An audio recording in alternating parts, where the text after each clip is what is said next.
Abre la sesión.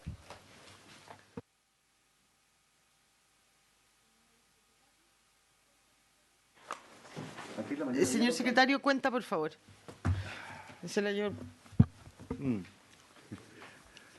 Presidenta, se ha recibido un oficio del presidente de la Comisión de Vivienda, Desarrollo Urbano y Bienes Nacionales de la Cámara de Diputados, en que reitera la solicitud pone en tabla el proyecto que modifica la Ley Orgánica Constitucional de Municipalidades en materia de convocatoria de plebiscitos comunales, a requerimiento de la ciudadanía correspondiente al boletín 12.13606. Bien. Veámoslo.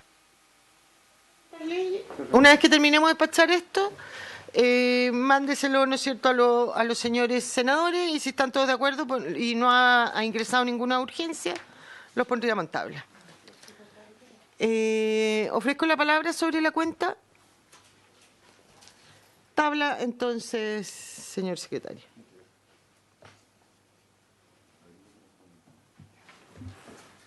Señora Presidenta, en primer lugar se encuentra en tabla el proyecto de ley en primer trámite constitucional que modifica la Ley Orgánica Constitucional sobre votaciones populares y escrutinios para optimizar la transparencia procedimental en votaciones populares. Sobre este proyecto, la Comisión lo discutió la sesión y anterior. Entendíamos que el Ejecutivo traía una indicación sustitutiva. Una propuesta que está en la página 3 del comparado. Que era en base a lo que había señalado el senador Rojo Edwards, de que lo que hacía voluntariamente hacia todos y obligatoriamente para los partidos políticos fuera accesible a toda la ciudadanía. Exacto, y en un artículo único, propone un artículo único el Ejecutivo que modifica la Ley Orgánica Constitucional sobre votaciones populares y escrutinios a efecto de agregar un inciso quinto al artículo 125, si no me acuerdo. Le ofrezco la palabra, subsecretaria.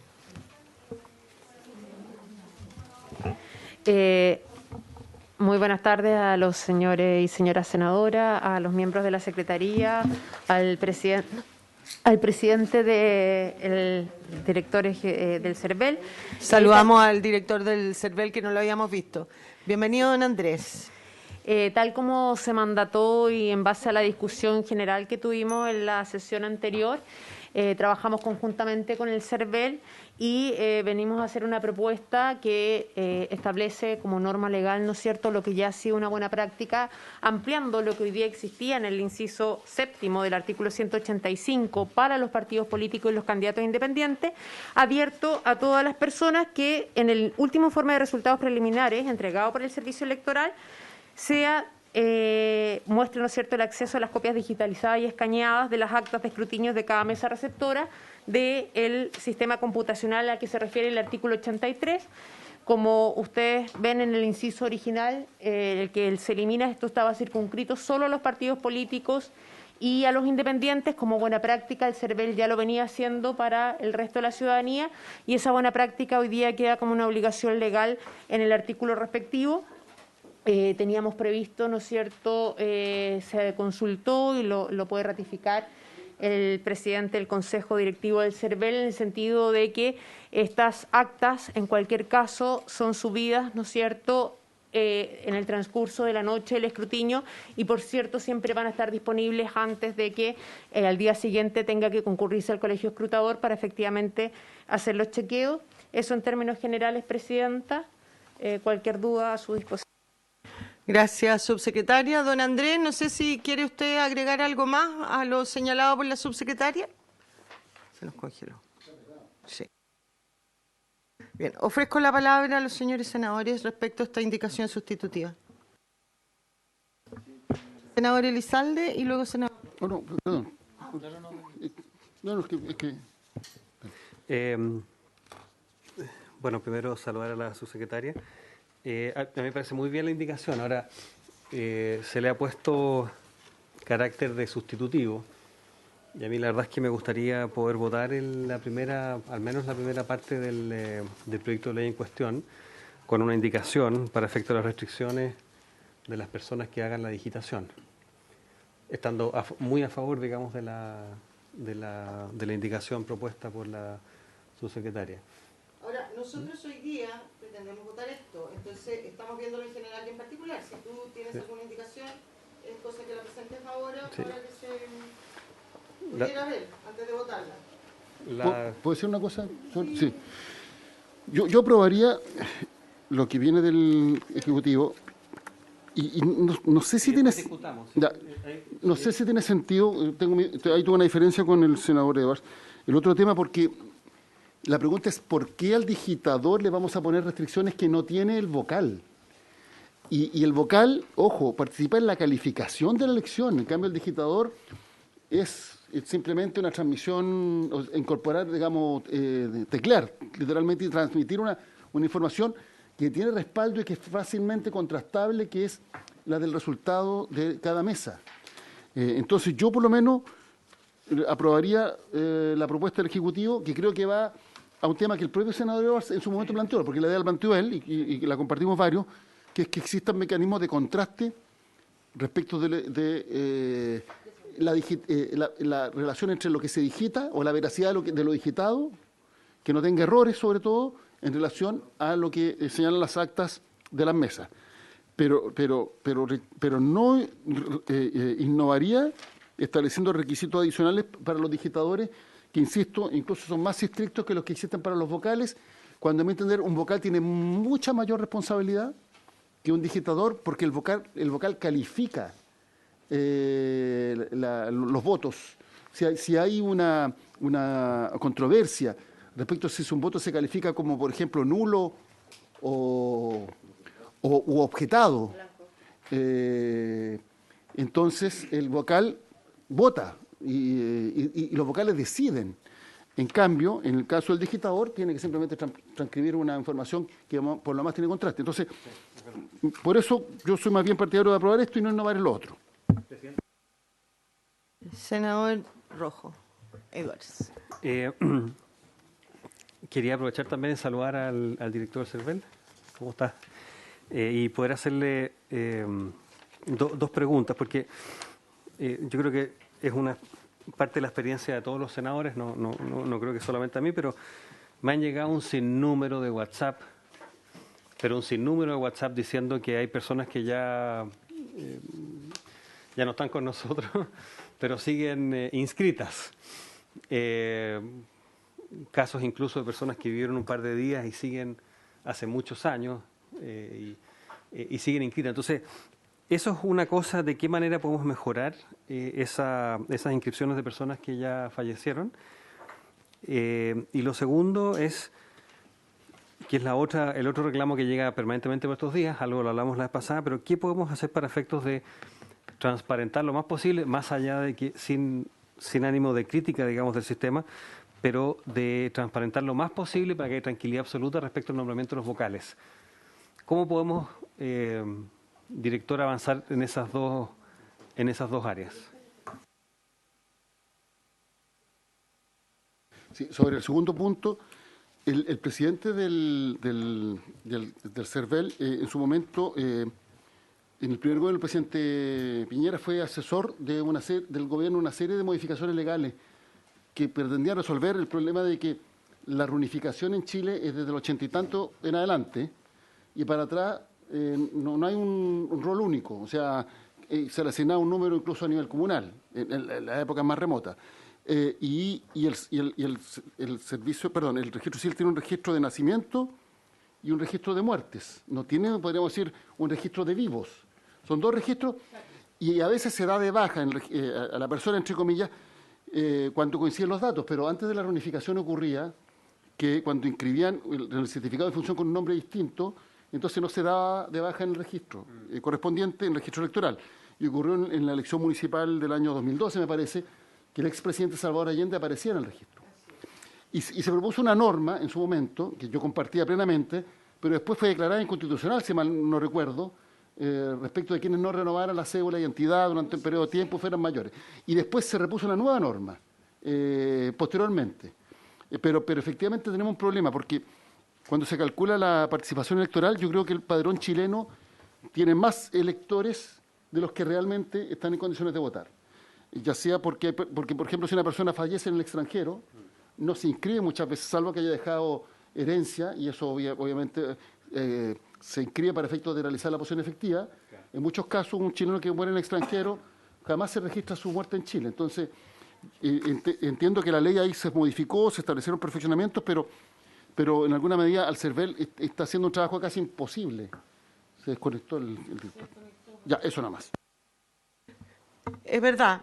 Yo voté a favor de la última adecuación que señala el senador Elizalde para como limpiar un poco el padrón.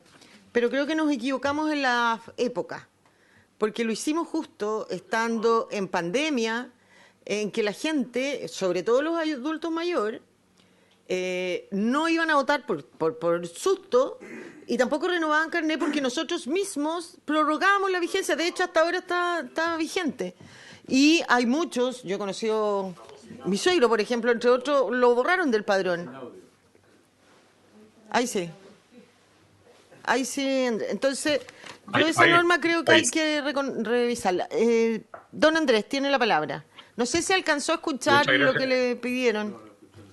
Sí, pero, etcétera. Bueno, muchas gracias, Presidenta. Mire, efectivamente, desde la inscripción automática entraron al CERVEL personas que, digamos, tienen avanzadas edades, 120 o más años o menos, ¿ya? Que no tenían defunción o que el registro civil no tenía una defunción que a nosotros nos informara, ¿ya?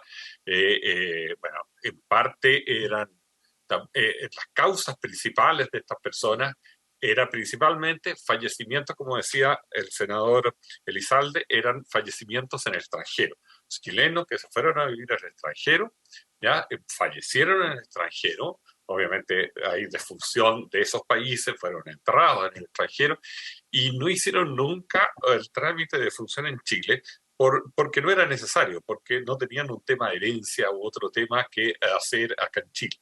Y esas personas quedaban como indefinidamente fallecidas.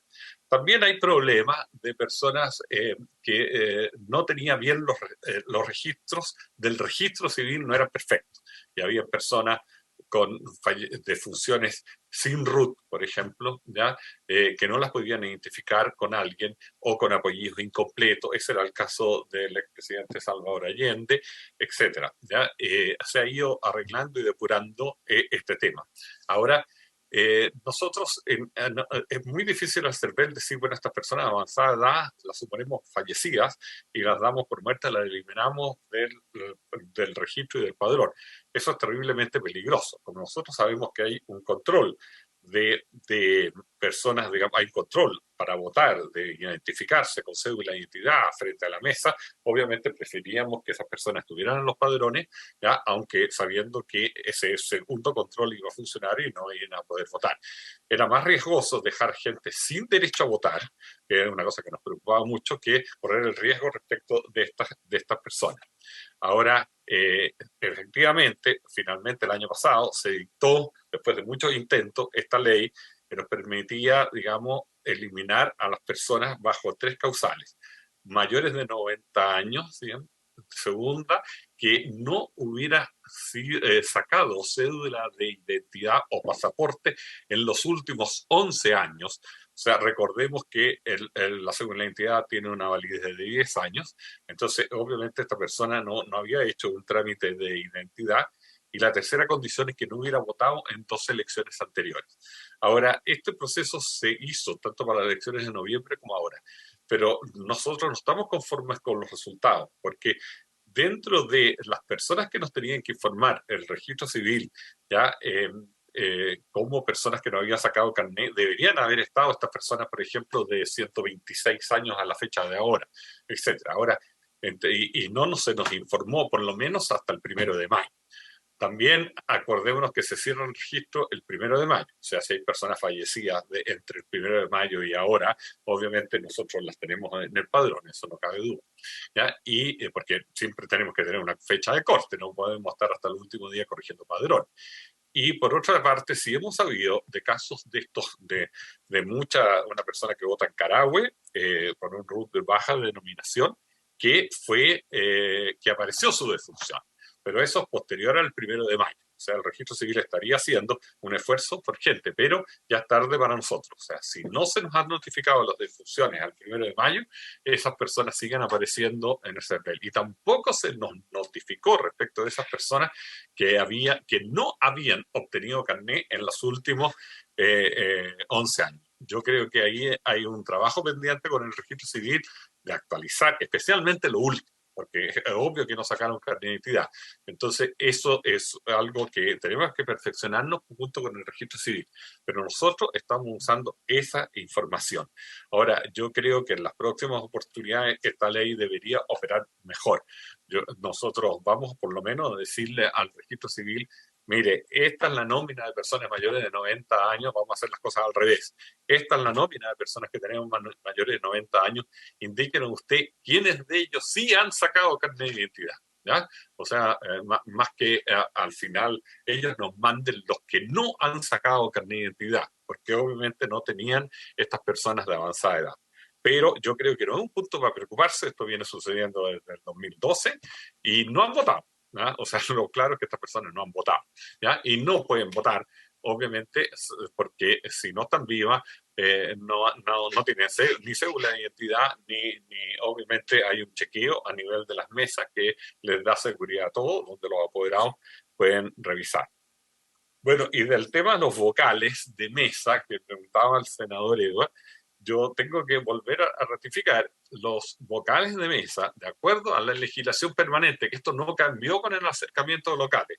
Se designaban 2 con ocasión de las municipales, por sorteo de la Junta Electoral, y 3 en las elecciones parlamentarias también por sorteo de la Junta Electoral. Y el nombramiento de los vocales rige 4 años.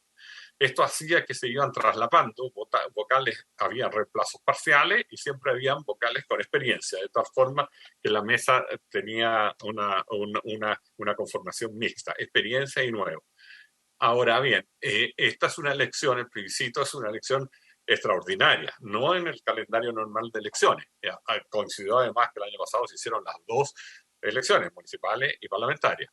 Entonces, el año pasado se designaron la totalidad, o sea, de los vocales, y esos vocales designados el año pasado y que ejercieron su función, ya tienen nombramiento vigente por 4 años. Por otra parte, aquí sí entra la nueva ley de acercamiento a los locales, ¿no es cierto? Se subió los electores por mesa de 350 a 400. Eso implicó una disminución del número de mesas para el plebiscito, desde las 46.000 del año pasado a alrededor de unas 38.000 aproximadamente mesas para esta ocasión. Por lo tanto, nos encontramos que nos sobraban vocales. De acuerdo a la nueva ley, como todas las personas iban a ser cambiadas de mesa, la nueva ley le exigió que el CERVEL, en el sistema computacional que pone a disposición de las juntas electorales, ¿no es cierto?, indicara en cada mesa, ¿ya?, cuáles eran las personas que habían ejercido anteriormente como vocales, ¿ya? Y esos tenían que ser designados automáticamente por la Junta por tener nombramiento vigente. Entonces aquí se dieron situaciones, ¿ya?, en que muchas de las mesas ya tenían 5 vocales designados, digamos, el año pasado. Cuando digo designado, recordemos que fue por las juntas electorales y por sorteo, o sea, no es que aquí se haya hecho a dedo, ¿ya? Y por tanto, en esas mesas no cabía nuevo sorteo de vocales. Había mesas que tenían menos de 5, muy pocas, y ahí correspondía sí sortear a los faltantes. Había mesas que tenían más de 5 y correspondía, pero menos de 10, correspondía sortear a los 5 reemplazantes. Y había mesas que tenían los 10, por lo tanto, la mesa no entraba a ningún sorteo porque no había nadie en que reemplazar y tenía todo su contingente ya designado. Este sistema va a ser permanente, pero en una elección regular a futuro va a haber un cambio de 2 y así sucesivamente. ¿Ya? El sistema operó bien, las juntas electorales nombraron todos los vocales, entiendo, de un total de 192 vocales nuevos, son apenas 1.400, o sea, la mayoría son los que ejercieron la vez anterior, ¿ya? Y en reemplazantes hubo de los 192.000 unos 40 y tantos mil nuevos sorteados por sorteo que van a reemplazar, no sé, en los próximos días. Las excusas se pueden presentar hasta el día 18, desde hoy al 18, y van a reemplazar. Ese es el procedimiento que se ha seguido para el nombramiento de vocales y ha sido totalmente apegado a la ley. Ahora, nuestra expectativa es mejorar el tema de los fallecidos, pero vuelvo a insistir, digamos, hay un problema fuerte de corregir de fallecimientos fuera de Chile.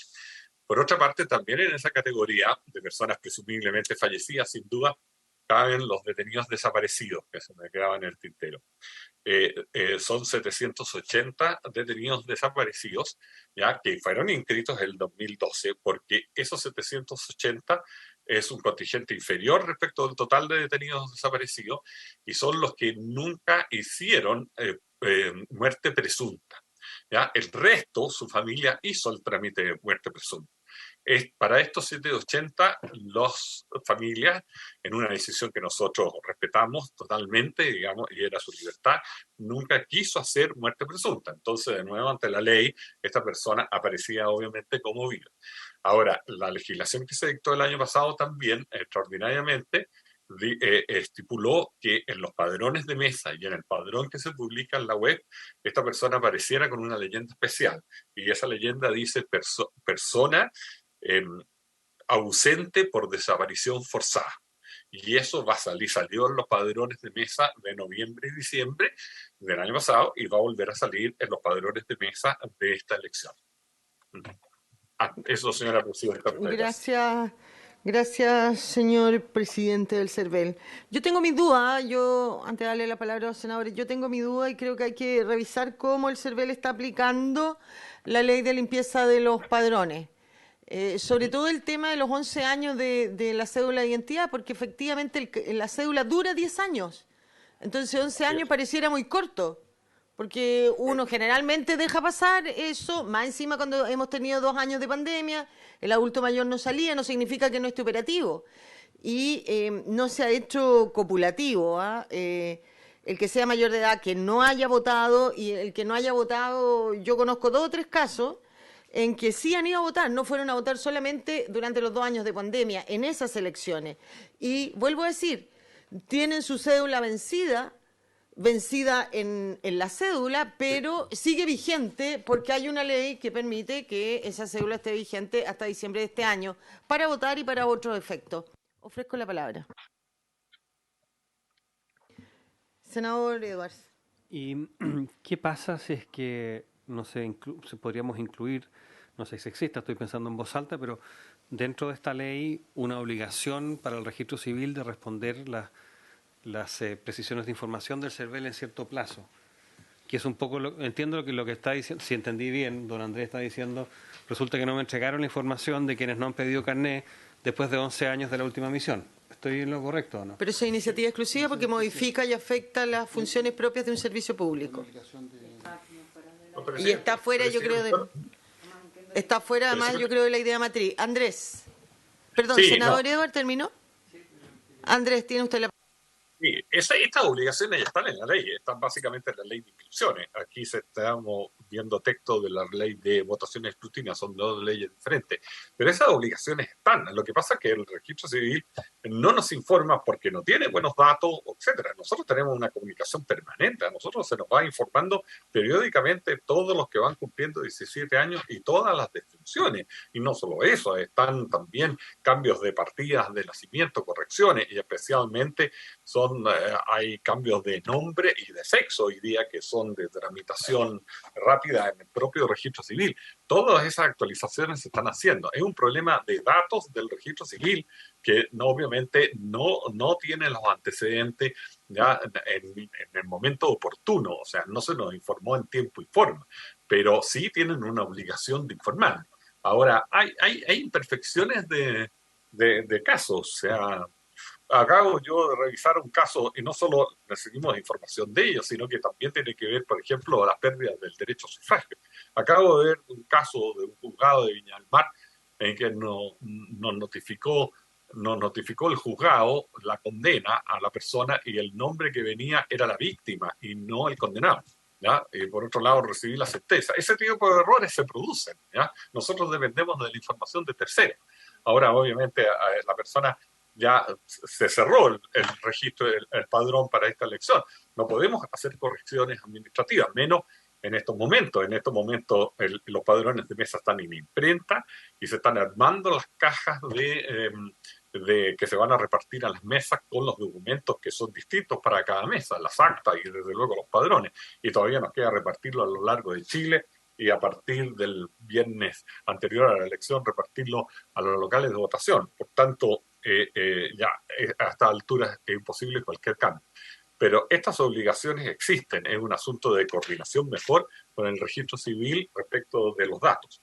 Porque yo vi, ahora hace poco me llegó de un diputado una copia de este certificado de función de la persona esta que vota en Carahue, prefiero omitir los nombres, y en el ha circulado mucho por las redes sociales, y en el fondo, bueno, eso no nos fue notificado a nosotros oportunamente el 1 de mayo, Gracias. que era el cierre del proyecto.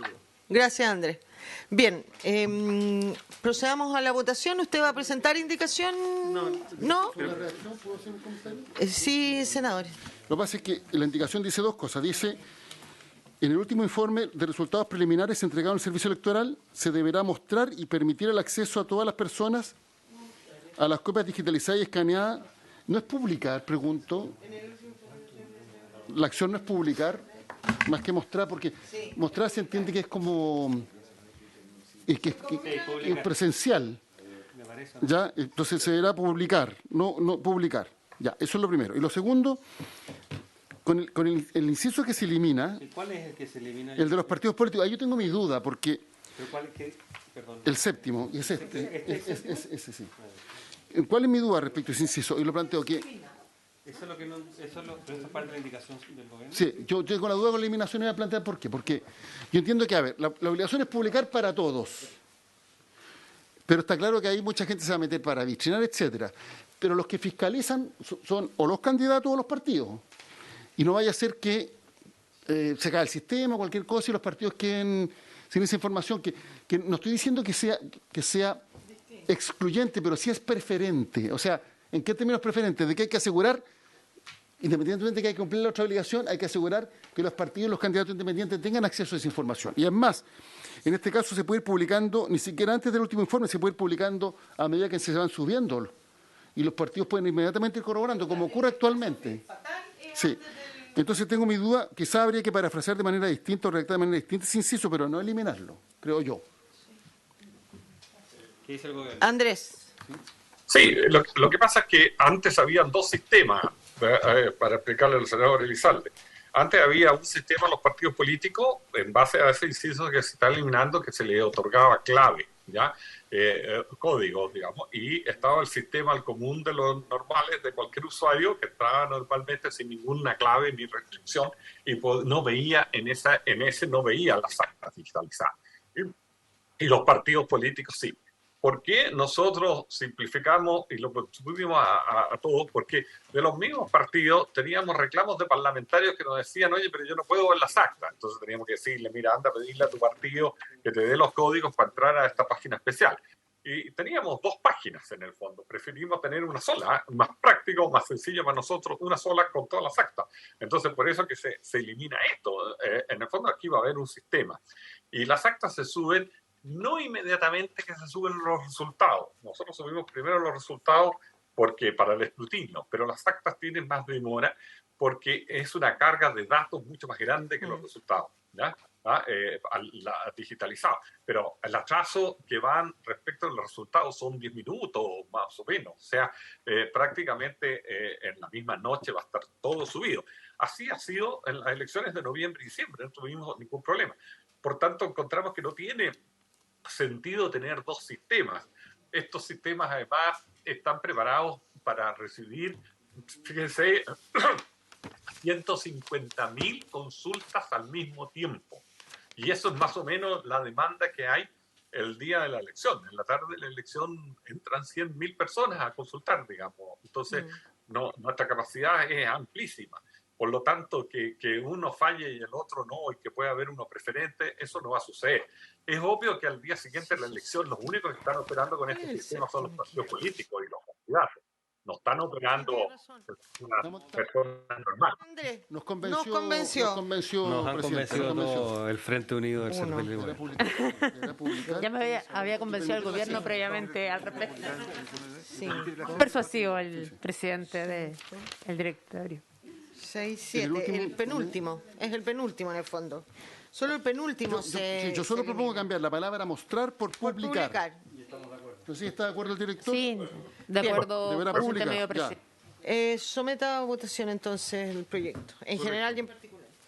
Ahora entiendo que quedaría: el servicio electoral deberá publicar el Publicar. último informe de resultados preliminares y permitir el acceso a todas las personas y lo más sigue igual. No, en el último informe, porque ya existe la obligación de publicar el informe. En el último informe de resultados preliminares entregado por el CERVEL, Se deberá publicar. no, el último entregado, sí, queda raro. ¿Cómo se Queda conjuga el raro verbo? por su intermedio. ¿Cómo se conjuga el Sí. verbo? Porque no es se deberá. Sí, es debería publicará. ser el. Lo que pasa es que como ¿Se deberá publicar? el encabezado ya establece la obligación del servicio electoral en los distintos literales, sí.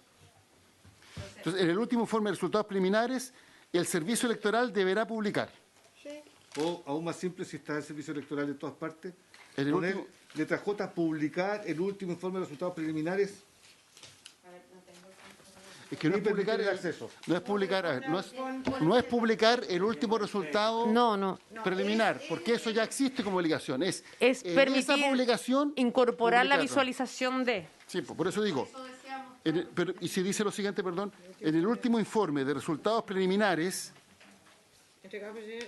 se deberá publicar. ¿Quién es? No, preliminares, el servicio electoral deberá publicar. Exacto. En el último informe de resultados preliminares, el servicio electoral deberá publicar El último informe. y permitir. Exacto. No, deberá publicar y permitir. Nada, el último. O sea, borrar entregado por Repito. y C y cambiar mostrar por publicar. Voy a repetir mi propuesta. En el último informe de resultados preliminares, Coma. el servicio electoral deberá publicar y permitir el acceso. Y todo lo demás igual. Está bien. Se borra entregado por y C. secretario cómo quedaría? En el último informe de resultados preliminares, el servicio electoral deberá publicar Y permitir el acceso. y permitir el acceso a todas las personas Sí, a las eso. copias digitalizadas o escaneadas. ¿Eso, senador? Eso es. Porque la obligación del CERVEL ya existe de publicar. Y a propósito de esa publicación, deberá publicar, de los resultados, deberá publicar las actas. O sea, la obligación existe. O sea, en el fondo La le está. obligación existe para los partidos políticos.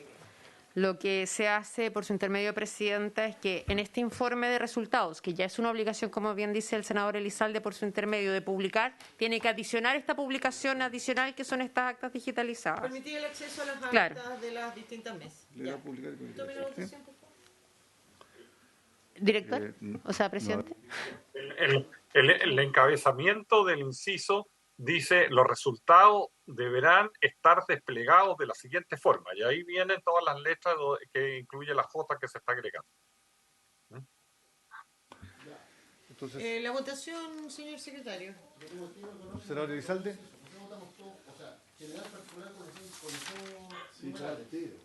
Tiro, sí, en una votación. Las dos numeraciones. Indicación sustitutiva. En general y en particular la indicación sustitutiva, la misma votación. Senador Elizalde. Entusiastamente a favor. Senador Herrera. Estoy a favor y estoy a favor de que sea sustitutivo sacando la otra propuesta, en el entendido de que ya vamos a tener la información antes y después, por lo tanto, deja de tener la relevancia tanta relevancia en las características del digitador. Y por lo tanto, entusiastamente defendiendo el gobierno de Chile de aprobar. Senador Sandón. Voy a llevarme esta grabación a mi casa. Sí, Oye, pero Senador Sandón. a pesar que tengo grandes diferencias con Elizalde y Rojo Dólar está teñido, entusiastamente a favor. Señora Presidenta. Yo también voto a favor de la indicación sustitutiva. Creo que resuelve de mejor manera el objetivo que buscaba el proyecto, que valoro, y voto a favor porque creo que la indicación sustitutiva lo resuelve mejor. Gracias. Entonces, aprobado por unanimidad en general y en particular. Muy agradecida, Presidenta, por su intermedio, por el respaldo, digamos, a la indicación sustitutiva del trabajo colaborativo, digamos, que surgió de la propia propuesta de los senadores y senadoras integrantes de esta comisión. Incluye la eliminación del inciso. Sí.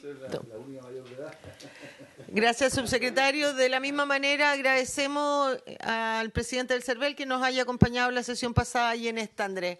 Que le vaya muy bien en todo lo que tiene por delante. Muchas gracias, Gracias, presidente. presidente. Hasta luego. Chao, Andrés. Me retiro. Chao. Pasamos al segundo punto para que yo explique un poco. Gracias, subsecretaria. No sé qué. Pero, subsecretaria, ¿no vamos a ver el segundo punto? ¿No era suyo? Pero usted iba a hacer... Es un... espera, dale. Es un proyecto de ley de segundo trámite constitucional que modifica la ley 21238 para prorrogar nuevamente el mandato de los directores u órganos de la administración y dirección de asociaciones y organizaciones que indica. En su momento se dictó la ley 21.239 que prorrogó por 3 meses cuando estaba la pandemia el mandato de estas Después lo asociaciones. postergamos. Después se postergó, en enero de este año se postergó por 9 meses, que vencían en septiembre de este año, ya vencieron. Y aquí se cambian los 9 meses por 15, lo que haría en la práctica postergar esta renovación hasta diciembre. El plazo original venció en junio. Lo estamos viendo porque el gobierno le puso suma urgencia, pero en algún minuto en la sala nos equivocamos, presidente, y entregamos plazo de indicación acá y nosotros no lo habíamos visto. Usted fijó plazo de indicación hasta el 26 de agosto, la Alejandra Sepúlveda, pero venía recién entrando y viene a la sala. Entonces, bueno, lo pidió, pero la suma urgencia vence el 24, el plazo de indicaciones vence el 26, pero vamos a estar en semana distrital. La sub se decía que podía postergar la ausencia, o sea, volver a renovar la urgencia. Perdón, pregunta, ¿cuándo vence la actual norma? Está vencida. Está vencida, ya. Y lo segundo, sobre el fondo. Eso es lo que tenemos que porque yo discutir. entiendo que esto es por la pandemia, pero estamos dando carácter casi de vitalicio a algunos directivos de organizaciones o organismos. Entonces, yo le daría una vuelta a la próxima sesión, Presidenta. Pero si no, Que no comente, sí. es que esto es moción. Esta no es mensaje del Ejecutivo. El Ejecutivo le puso urgencia. Que lo estemos viendo, que esté en tabla, no significa que estemos a favor, significa que estamos respetando la urgencia nomás. Presidente.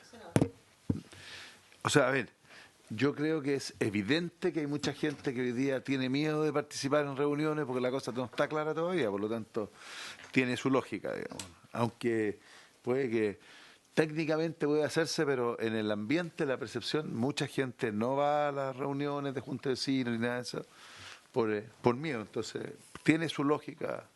O sea, puede haber detrás el postergarse o prorrogarse automáticamente y quedarse apoderado en esos cargos, pero también hay mucha gente que por distintas razones no lo ha hecho y sin personalidad jurídica vigente no puede postular en ningún de los programas, proyectos y recursos del Estado. 24 de agosto. No, pero si está con plazo de indicaciones, pues ya quedamos ahí. Entonces esperemos el plazo de indicaciones, que es vence el 26, vamos a estar semana y lo vamos a poner en tabla para el día martes 30, y ahí usted dijo que iba a ver si traía indicación también. Por su intermedio, Presidenta, efectivamente, dado que el plazo ya estaba vencido, fue que el Ejecutivo le puso urgencia. No manejo el detalle de las indicaciones, pero efectivamente la Secretaría General de Gobierno, que es la cartera que llega a este tema, ha estado trabajando algunas indicaciones para hacer ciertas precisiones. La mayor implicancia de esto es que efectivamente muchas de las organizaciones, al ya no haber podido renovar sus directivas, no pueden acceder, ¿no es cierto?, a fondos públicos, y por tanto la idea era poder darle una viabilidad en ese sentido. Entonces lo que como Ejecutivo comprometemos es efectivamente retirar esta urgencia para que esté cuadrado, ¿no es cierto?, el plazo de indicaciones con la urgencia vigente y mandarles previamente una minuta respecto de los aspectos que el Ejecutivo considera que debiera incorporar en esta iniciativa. Gracias, subsecretario. Sí, al menos podríamos ver no sé, pues, algún requisito, casi que demuestren que alguna fuerza mayor o caso fortuito por lo que no han podido elegir directiva. ¿Ofrezco la palabra? Bien. Martes 30, entonces lo voy a levantar. Bien, habiéndose cumplido el objeto de la sesión, esta se levanta. Muchas gracias. No, mañana no. El plazo original era 9 meses después Recording de estado de stopped. excepción. O sea, esto ya pasó.